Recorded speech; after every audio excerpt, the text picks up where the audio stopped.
Thank you very much. It's a privilege and an honor to be in the white intellectual ghetto of the West.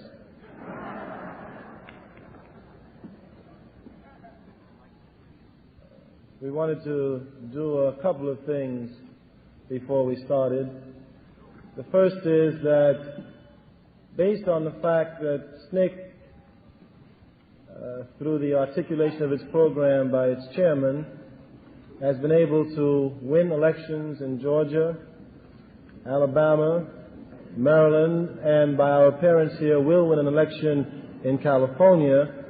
1968, I'm going to run for President of the United States.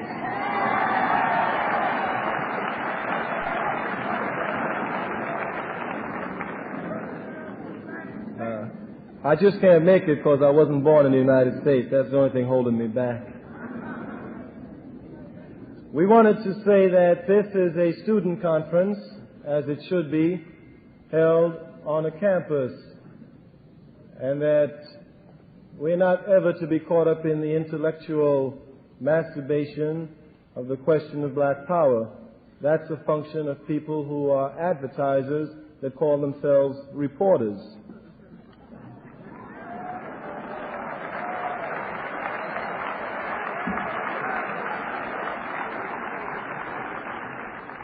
Oh, for my members and friends of the press, my self-appointed white critics. I was reading Mr. Bernard Shaw 2 days ago, and I came across a very important quote, which I think is most apropos for you. He says, "All criticism is a autobiography. Dig yourself."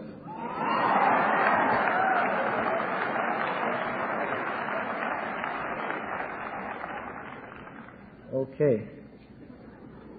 The philosophers Camus and Sartre raised the question whether or not a man can condemn himself. The black existentialist philosopher who was pragmatic, Frantz Fanon, answered the question. He said that man could not. Camus and Sartre does not. We in SNCC tend to agree with Camus and Sartre that a man cannot condemn himself. Were he to condemn himself, he would then have to inflict punishment upon himself. An example would be the Nazis. Any prisoner, any of the Nazi prisoners, who admitted after he was caught and incarcerated that he committed crimes, that he killed all the many people that he killed, he committed suicide. The only ones who were able to stay alive were the ones who never admitted that they committed crimes against people. That is, the ones who rationalized that Jews were not human beings and deserved to be killed, or that they were only following orders. On a more immediate scene, the officials and the population of the white population in Neshoba County, Mississippi, that's where Philadelphia was, could not condemn Rainey, his deputies, and the other 14 men that killed 3 human beings. They could not because they elected Mr. Rainey to do precisely what he did, and that for them to condemn him will be for them to condemn themselves. In a much larger view, SNCC says that white America cannot condemn herself, and since we are liberal, we have done it. You stand condemned. Now, a number of things then arises from that answer of how do you condemn yourselves. It seems to me that the institutions that function in this country are clearly racist, and that they're built upon racism. And the question then is, how can black people inside of this country move? And then how can white people who say they're not a part of those institutions begin to move? And how then do we begin to clear away the obstacles that we have in this society that make us live like human beings? How can we begin to build institutions that will allow people to relate with each other as human beings? This country has never done that, especially around the country of white or black. Now, several people have been upset because we said that integration was irrelevant when initiated by blacks, and that in fact it was a subterfuge, an insidious subterfuge, for the maintenance of white supremacy. Now, we maintain that in the past 6 years or so, this country has been feeding us a thalidomide drug of integration, and that some Negroes have been walking down a dream street talking about sitting next to white people, and that does not begin to solve the problem. That when we went to Mississippi, we did not go to sit next to Ross Barnett. We did not go to sit next to Jim Clark. We went to get them out of our way. And that people ought to understand that we were never fighting for the right to integrate. We were fighting against white supremacy.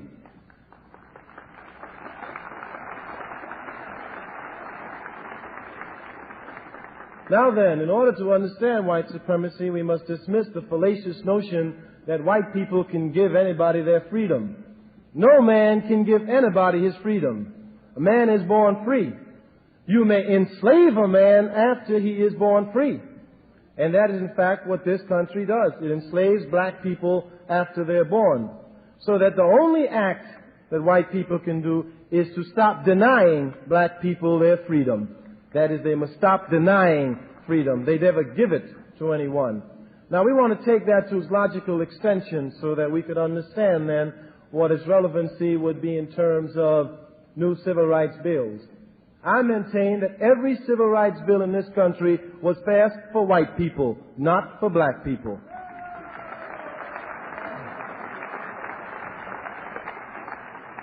For example, I am black. I know that. I also know that while I am black, I am a human being. And therefore, I have the right to go into any public place. White people didn't know that. Every time I tried to go into a place, they stopped me. So some boys had to write a bill to tell that white man he's a human being. Don't stop him. That bill was for that white man, not for me. I knew it all the time. I knew it all the time.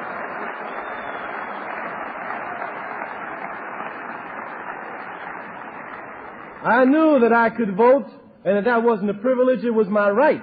Every time I tried, I was shot, killed, or jailed, beaten, or economically deprived. So somebody had to write a bill for white people to tell them, when a black man comes to vote, don't bother him. That bill again was for white people, not for black people. So that when you talk about open occupancy, I know I can live any place I want to live. It is white people across this country who are incapable of allowing me to live where I want to live. You need a civil rights bill, not me. I know I can live where I want to live.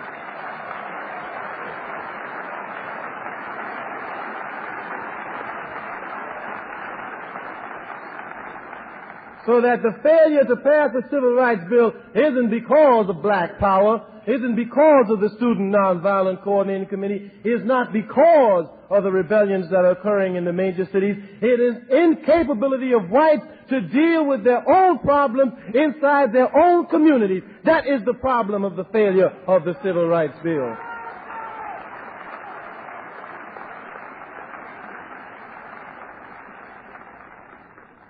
And so in a larger sense, we must then ask, how is it that black people move? And what do we do? But the question in a greater sense is, how can white people, who are the majority and who are responsible for making democracy work, make it work? They have miserably failed to this point. They have never made democracy work, be it inside the United States, Vietnam, South Africa, the Philippines, South America, Puerto Rico, wherever America has been. She has not been able to make democracy work.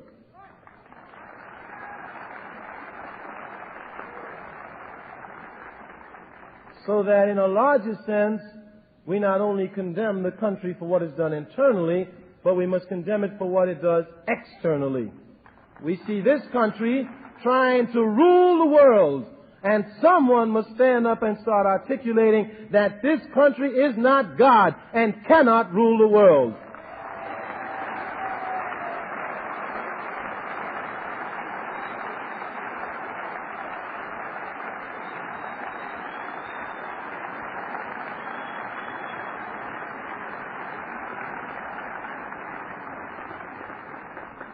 Now then, before we move on, we ought to develop the white supremacy attitudes that we're either conscious or subconscious of. and how they run rampant through the society today. For example, the missionaries were sent to Africa. They went with the attitude that blacks were automatically inferior. As a matter of fact, the first act the missionaries did, when they get to Africa, was to make us cover up our bodies because they said it got them excited. We couldn't go bare-breasted anymore because they got excited. Now, when the missionaries came to civilize us because we were uncivilized, educate us because we were uneducated, and give us some literate studies because we were illiterate, they charged a price. The missionaries came with the Bible, and we had the land. When they left, they had the land, and we still have the Bible. And that has been the rationalization for Western civilization as it moves across the world and stealing and plundering and raping everybody in its path. Their one rationalization is that the rest of the world is uncivilized and they are in fact civilized, and they are uncivilized.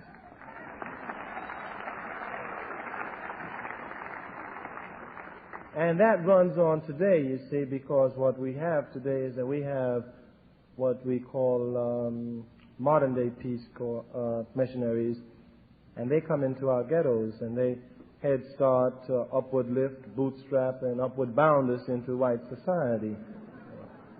Because they don't want to face the real problem, which is a man is poor for one reason and one reason only, because he does not have money, period.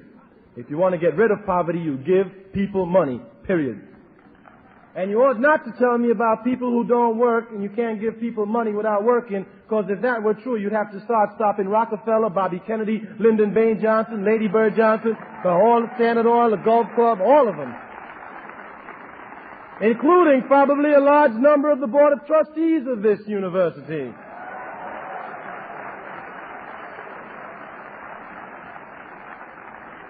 So the question then clearly is not whether or not one can work, it's who has power. Who has power to make his or her act legitimate. That is all. And at this country, that power is invested in the hands of white people, and they make their acts legitimate. It is now, therefore, for black people to make our acts legitimate.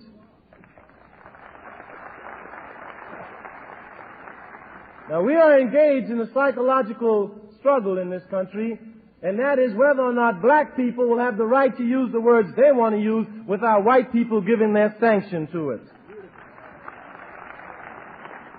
And that we maintain, whether they like it or not, we're going to use the word black power and let them address themselves to that. But that we are not going to wait for white people to sanction black power. We're tired waiting. Every time black people move in this country, they're forced to defend their position before they move. It's time that the people who are supposed to be defending their position do that. That's white people. They ought to start defending themselves as to why they have oppressed and exploited us. Now, it is clear that when this country started to move in terms of slavery, the reason for a man being picked as a slave was one reason, because of the color of his skin. If one was black, one was automatically inferior, inhuman, and therefore fit for slavery. So that the question of whether or not we are individually suppressed is nonsensical, and it's a downright lie. We are oppressed as a group because we are black. Not because we're lazy, not because we're apathetic, not because we're stupid, not because we smell, not because we eat watermelon and have good rhythm. All right? Let's do that. We are oppressed because we are black.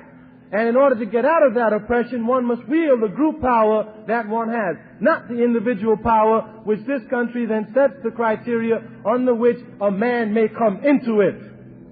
That is what is called in this country as integration. You do what I tell you to do, and then we'll let you sit at the table with us.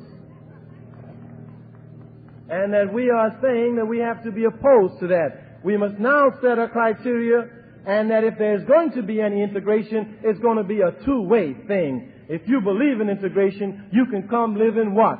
You can send your children to the ghetto schools. Let's talk about that. If you believe in integration, then we're going to start adopting us some white people to live in our neighborhood.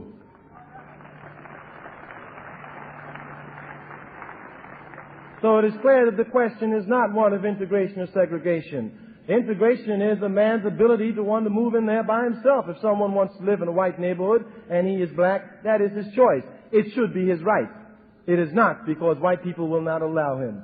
So vice versa, if a black man wants to live in the slums, that should be his right. Black people will let him. That is the difference. And it's the difference on which this country makes a number of logical mistakes when they begin to try to criticize the program articulated by SNCC. Now, we maintain that we cannot be afford to be concerned about 6% of the children in this country, black children who you allow to come into white schools. We have 94% who still live in shacks. We are going to be concerned about those 94%. You ought to be concerned about them too. The question is, are we willing to be concerned about those 94%? Are we willing to be concerned about the black people who will never get to Berkeley, who will never get to Harvard, and cannot get an education, so you'll never get a chance to rub shoulders with them and say, well, he's almost as good as we are. He's not like the others. The question is, how can white society begin to move to see black people as human beings? I am black, therefore I am. Not that I am black and I must go to college to prove myself. I am black, therefore I am. And don't deprive me of anything and say to me that you must go to college before you gain access to X, Y, and Z. It is only a rationalization for one's oppression. The political parties in this country do not meet the needs of people on a day-to-day basis. The question is, how can we build new political institutions that will become the political expressions of people on a day-to-day basis?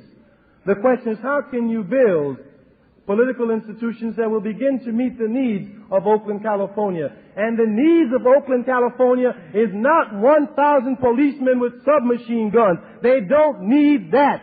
They need that least of all.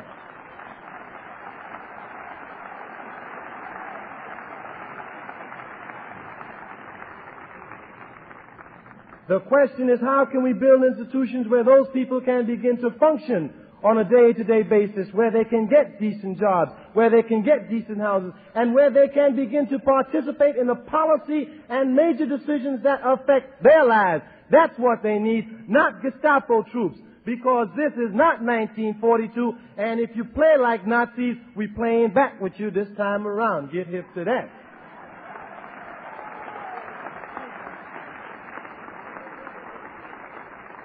The question then is, how can white people move to start making the major institutions that they have in this country function the way it is supposed to function? That is the real question. And can white people move inside their own community and start tearing down racism where in fact it does exist? Where it exists. It is you who live in Cicero and stop us from living there. It is white people who stop us from moving into Grenada. It is white people who make sure that we live in the ghettos of this country. It is white institutions that do that. They must change in order for America to really live on a basic principle of human relationships. A new society must be born. Racism must die, and the economic exploitation of this country and non-white people around the world must also die. Must also die.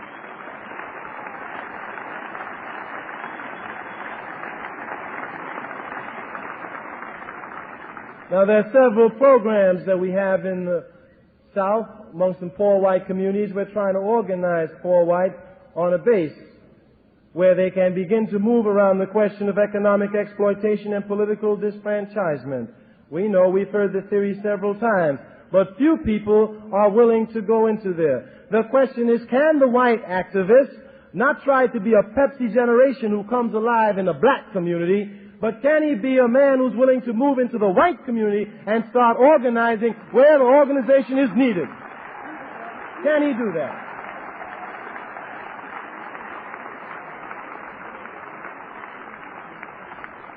The question is, can the white society or the white activist disassociate himself with two clowns who waste time parrying with each other rather than talking about the problems that are facing people in this state? Can you disassociate yourself with those clowns and start to build new institutions that will eliminate all idiots like them?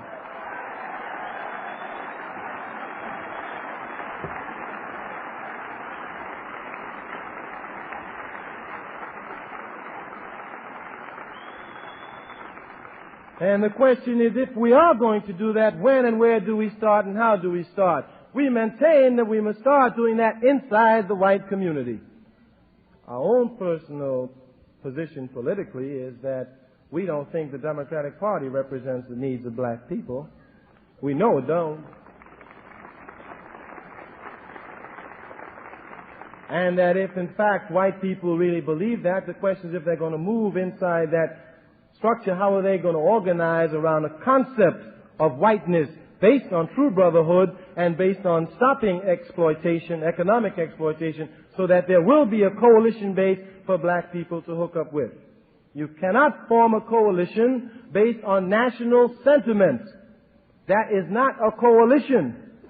If you need a coalition to redress itself to real changes in this country, white people must start building those institutions inside the white community. And that is the real question, I think, facing the white activists today. Can they, in fact, begin to move into and tear down the institutions which have put us all in a trick bag that we've been into for the last 100 years? I don't think that we should follow what many people say, that we should fight to be leaders of tomorrow. Frederick Douglass said that the youth should fight to be leaders today. And God knows we need to be leaders today, because the men who run this country are sick. Are sick.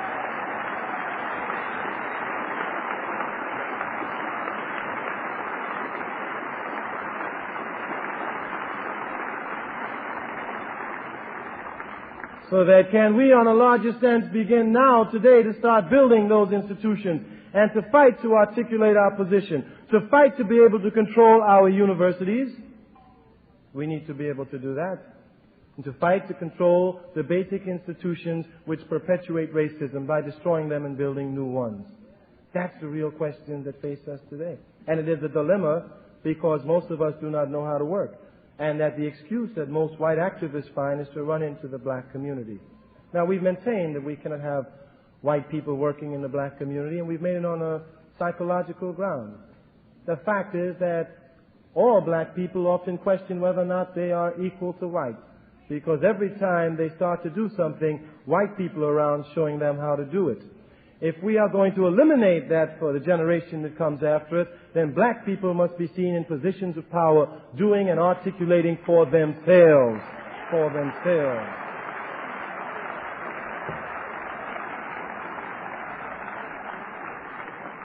That is not to say that one is a reverse racist. It is to say that one is moving on a healthy ground. It is to say what the philosopher Sartre says. One is becoming an anti-racist racist. And this country can't understand that. Maybe it's because it's all caught up in racism. But I think what you have in SNCC is an anti-racist racism. We are against racists. Now, if everybody who's white see themselves as a racist and then see us against them, they're speaking from their own guilt position, not ours.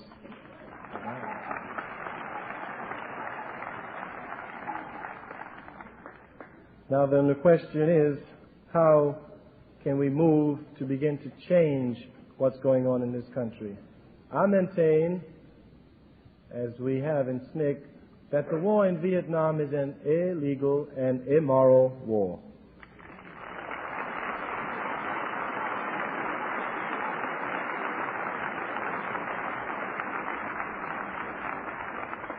And the question is, what can we do to stop that war? What can we do to stop the people who, in the name of our country, are killing babies, women, and children? What can we do to stop that? And I maintain that we do not have the power in our hands to change that institution, to begin to recreate it so that they learn to leave the Vietnamese people alone, and that the only power we have is the power to say, hell no to the draft. We have to say,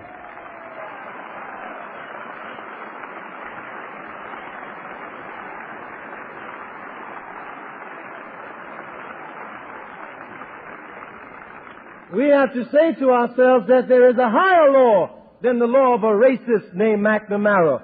There is a higher law than the law of a fool named Rusk. And there's a higher law, the law of a buffoon named Johnson. It's the law of each of us. The law of each of us.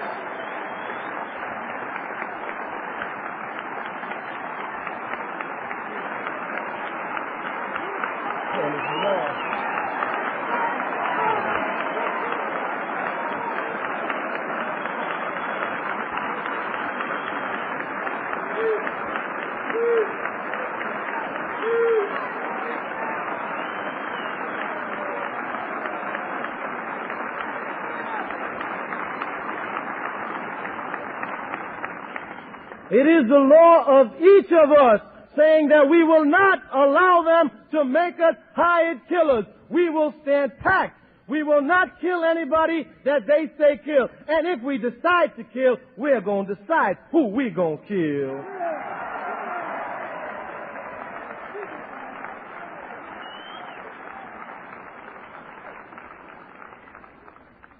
And this country will only be able to stop the war in Vietnam when the young men who are made to fight it begin to say, hell no, we ain't going.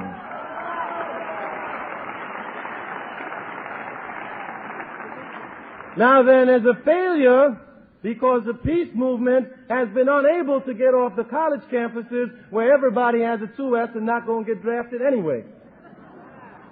And the question is, how can you move out of that into the white ghettos of this country and begin to articulate a position for those white students who do not want to go? We cannot do that. It is sometimes ironic that many of the peace groups have beginning to call us violent and say they can no longer support us, and we are in fact the most militant organization, peace or civil rights or human rights, against the war in Vietnam in this country today. There isn't one organization that has begun to meet our stance on the war in Vietnam. Because we not only say we are against the war in Vietnam, we are against the draft. We are against the draft. No man has the right to take a man for 2 years and train him to be a killer. A man should decide what he wants to do with his life.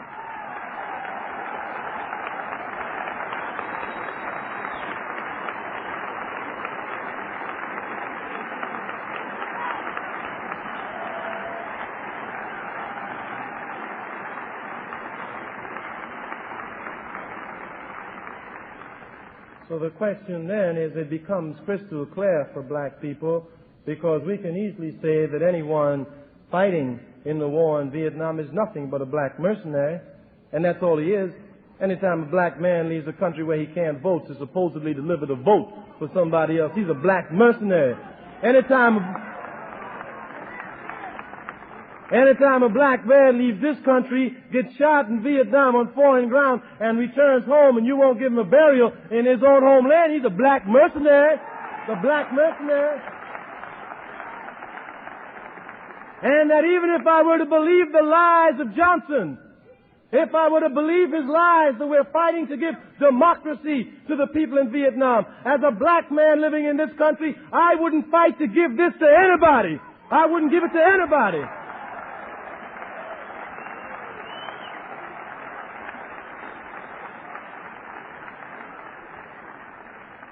So that we have to use our bodies and our minds in the only way that we see fit. We must begin, like the philosopher Camus, to come alive by saying no. That is the only act in which we begin to come alive. And we have to say no to many, many things in this country. The act in which we begin to come alive. And we have to say no to many, many things in this country.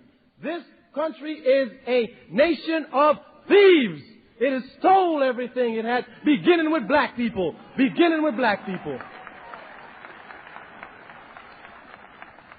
And that the question is, how can we move to start changing this country from what it is, a nation of thieves? This country cannot justify any longer its existence. We have become the policemen of the world. The Marines are at our disposal to always bring democracy. And if the Vietnamese don't want democracy, well, damn it, we'll just wipe them the hell out, because they don't deserve to live if they won't have our way of life. There is then, in a larger sense, what do you do on your university campus? Do you raise questions about the 100 black students who were kicked off campus a couple of weeks ago? 800? 800? And how does that question begin to move? Do you begin to relate people outside of the ivory tower on a university wall? Do you think you're capable of building those human relationships as the country now stands? You're fooling yourself. It is impossible for white and black people to talk about building a relationship based on humanity when the country is the way it is, when the institutions are clearly against us. We've taken all the myths of this country and we found them to be nothing but downright lies. This country told us that if we worked hard, we would succeed. And if that were true, we would own this country lock, stock, and barrel. Lock, stock, and barrel. Lock, stock, and barrel. It is we who have picked the cotton for nothing. It is we who are the maids in the kitchens of liberal white people. It is we who are the janitors, the porters, the elevator men. The we who sweep up your college floors. Yes, it is we who are the hardest workers and the lowest paid. And the lowest paid. And that it is nonsensical for people to start talking about human relationships until they're willing to build new institutions. Black people are economically insecure. White liberals are economically secure. Can you begin to build an economic coalition? Are the liberals willing to share their salaries with the economically insecure black people they so much love? Then if you're not, are you willing to start building new institutions that will provide economic security for black people? That's the question we want to deal with. That's the question we want to deal with.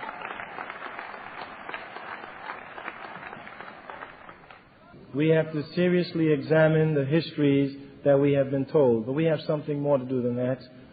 American students are perhaps the most politically unsophisticated students in the world. In the world. In the world. Across every country in this world, while we were growing up, students were leading the major revolutions of their countries. We have not been able to do that. They have been politically aware of their existence. In South America, our neighbors down below the border have one every 24 hours just to remind us that they're politically aware. And that we have been unable to grasp it because we've always moved in the field of morality and love while people have been politically jiving with our lives. And the question is, how do we now move politically and stop trying to move morally? You can't move morally against a man like Brown and Reagan. You've got to move politically to put them out of business. You've got to move politically.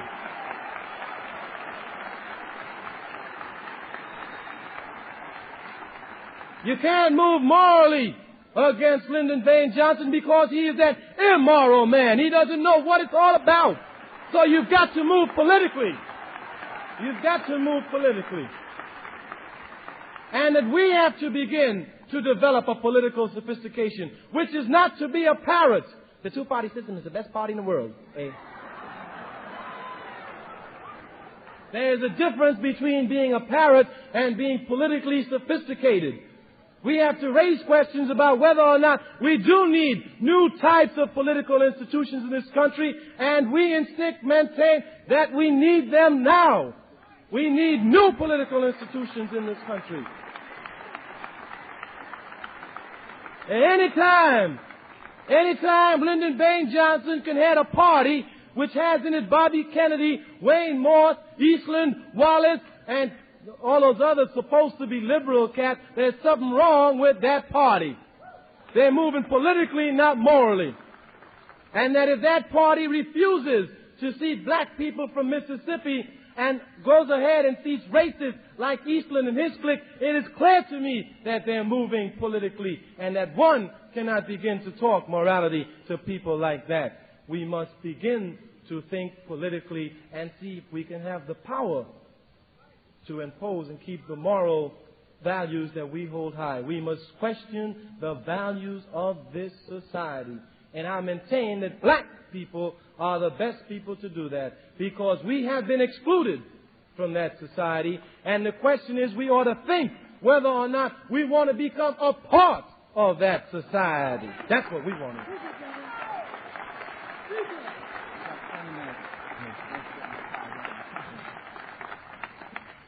And that is precisely what it seems to me that the Student Nonviolent Coordinating Committee is doing. We are raising questions about this country. I do not want to be a part of the American pie.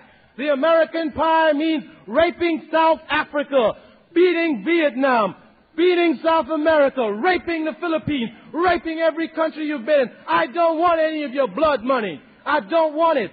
Don't want to be part of that system. And the question is, how do we raise those questions? How do we raise them as activists? How do we begin to raise them?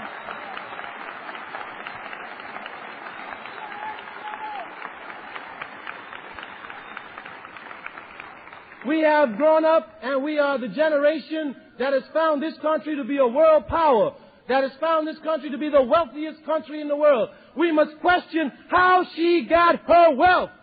That's what we're questioning. And whether or not we want this country to continue being the wealthiest country in the world at the price of raping everybody else across the world. That's what we must begin to question. And that because black people are saying we do not now want to become a part of you, we are called reversed racists. Ain't that a gas? Now then, we want to touch on nonviolence, because we see that again as the failure of white society to make nonviolence work.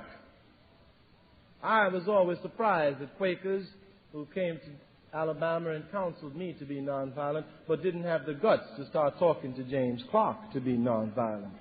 That is where nonviolence needs to be preached, to Jim Clark, not to black people. They have already been nonviolent too many years.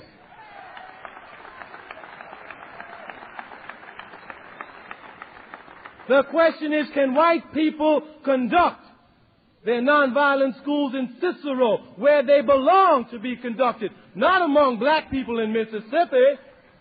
Can they conduct it among the white people in Grenada, 6'2" men who kick little black children? Can you conduct nonviolent schools there? That is the question that we must raise, not that you conduct nonviolence among black people. Can you name me one black man today who's killed anybody white and is still alive? Even after a rebellion, when some black brothers throw some bricks in bottles, 10,000 of them have to pay the crime. Because when the white policeman comes in, anybody who's black is arrested because we all look alike.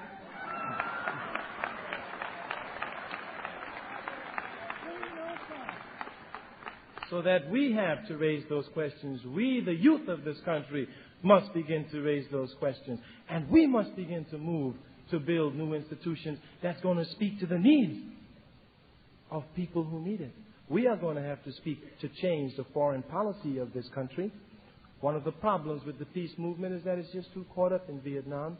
And that if we pulled out the troops from Vietnam this week, next week you'd have to get another peace movement for Santo Domingo. And the question is, how do you begin to articulate needs to change the foreign policy of this country? A policy that is decided upon rape, a policy in which the decisions are made upon getting economic wealth at any price. At any price. Now, we articulate that we therefore have to hook up with black people around the world. And that hookup is not only psychological, but becomes very real. If South America today were to rebel and black people were to shoot the hell out of all the white people there, as they should, then Standard Oil would crumble tomorrow. If South Africa were to go today, Chase Manhattan Bank would crumble tomorrow. If Zimbabwe, which is called Rhodesia by white people, were to go tomorrow, General Electric would cave in on the East Coast. The question is, how do we stop those institutions that are so willing to fight against communist aggression but closes their eye to racist oppression? That is the question that you raise. Can this country do that?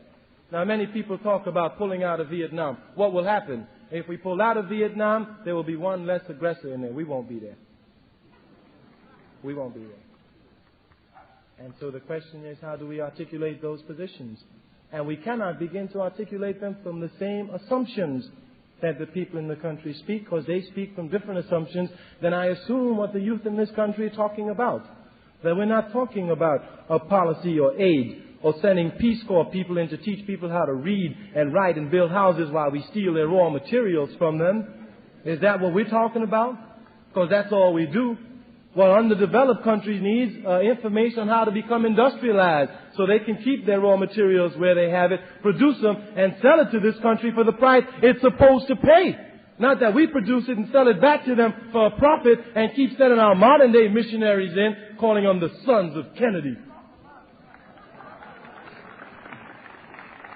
And that if the youth are going to participate in that program, how do you raise those questions where you begin to control that Peace Corps program? How do you begin to raise them? How do we raise the questions of poverty?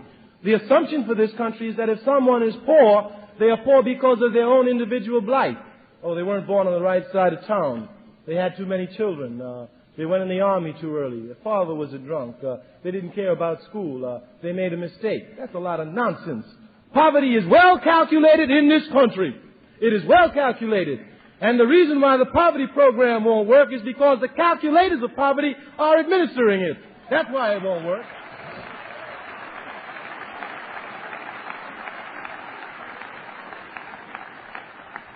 So how can we, as a youth in the country, move to start tearing those things down? We must move into the white community. We are in the black community. We have developed a movement in the black community.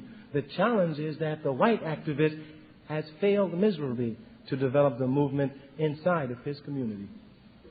And the question is, can we find white people who are going to have the courage to go into white communities and start organizing them? Can we find them? Are they here?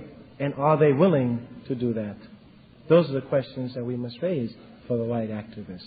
And we're never going to get caught up in questions about power. This country knows what power is. It knows it very well. And it knows what black power is because it's deprived black people of it for 400 years. So it knows what black power is. But the question of why do white people in this country associate black power with violence? And the question is because of their own inability to deal with blackness. If we had said Negro power, nobody would get scared. Everybody would support it. If we said power for colored people, everybody would be for that. But it is the word black. It is the word black that bothers people in this country, and that's their problem, not mine. Their problem. Their problem.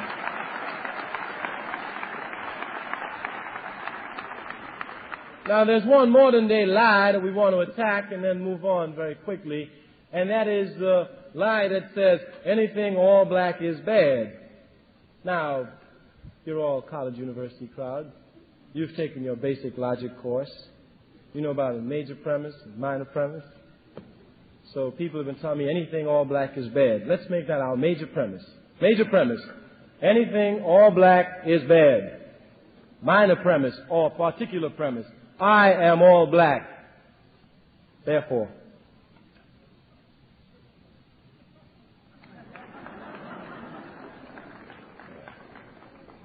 I'm never going to be putting that trick back. I am all black and I'm all good.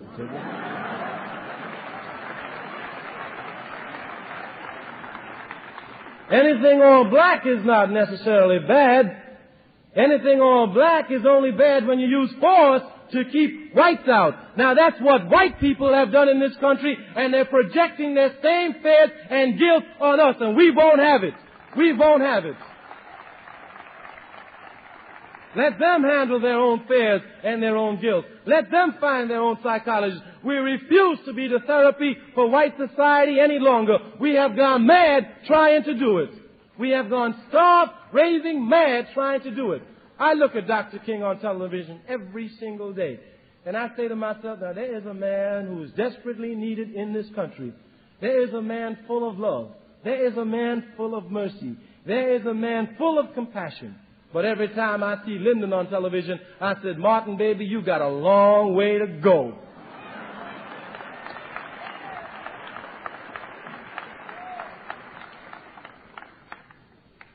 so that the question stands as to what we are willing to do, how we are willing to say no, to withdraw from that system, and begin within our community to start to function and to build new institutions that will speak to our needs. In Lowndes County, we developed something called the Lowndes County Freedom Organization. It is a political party. The Alabama law says that if you have a party, you must have an emblem. We chose for the emblem a black panther, a beautiful black animal, which symbolizes the strength and dignity of black people. An animal that never strikes back until he's back so far into the war, he's got nothing to do but spring out. Yeah. And when he springs, he does not stop. Now, there is a party in Alabama called the Alabama Democratic Party. It is all white.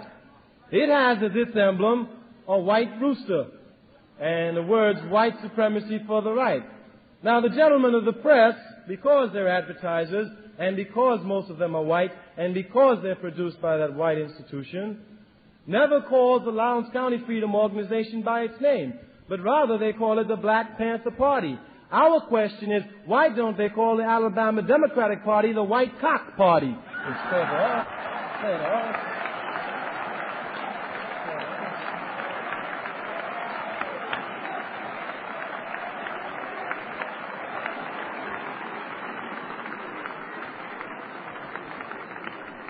It is clear to me that that just points out America's problem with sex and color. Not our problem. Not our problem.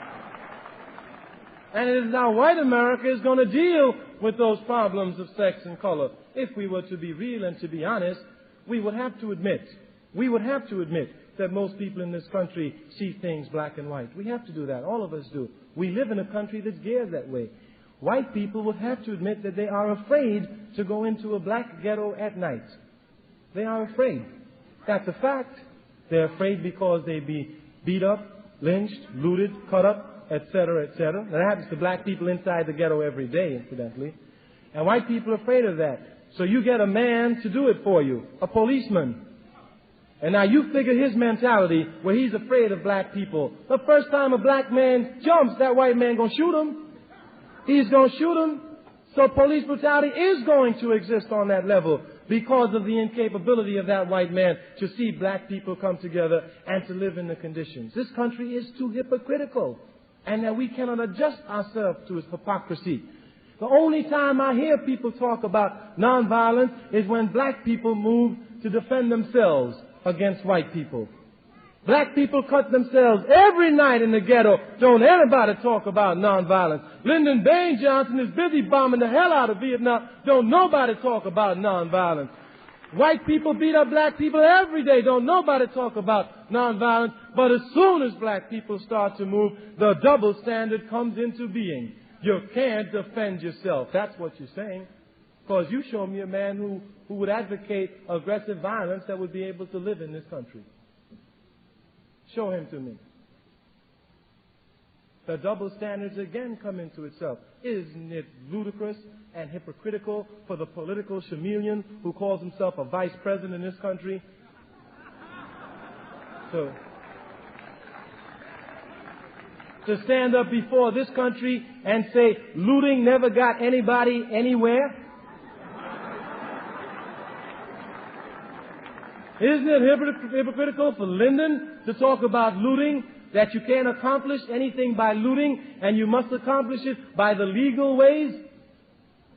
What does he know about legality? Ask Ho Chi Minh, he'll tell you.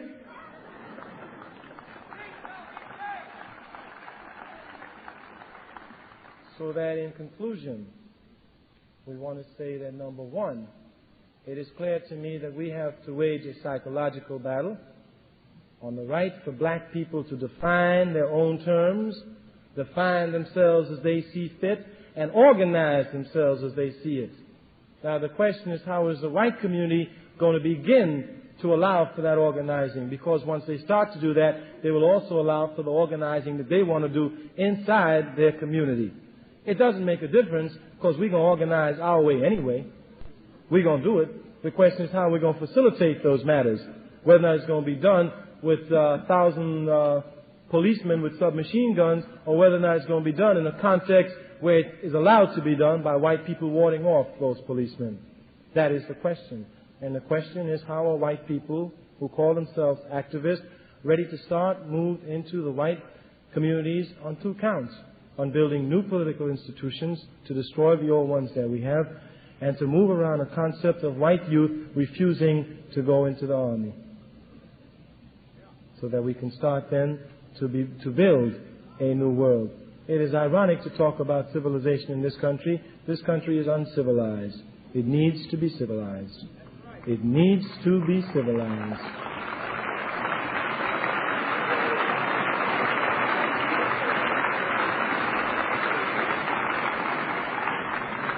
And that we must begin to raise those questions of civilization, what it is, and who do it. And so we must urge you to fight now to be the leaders of today, not tomorrow. We've got to be the leaders of today. This country is a nation of thieves. It stands on the brink of becoming a nation of murderers. We must stop it. We must stop it. We must stop it. We must stop it.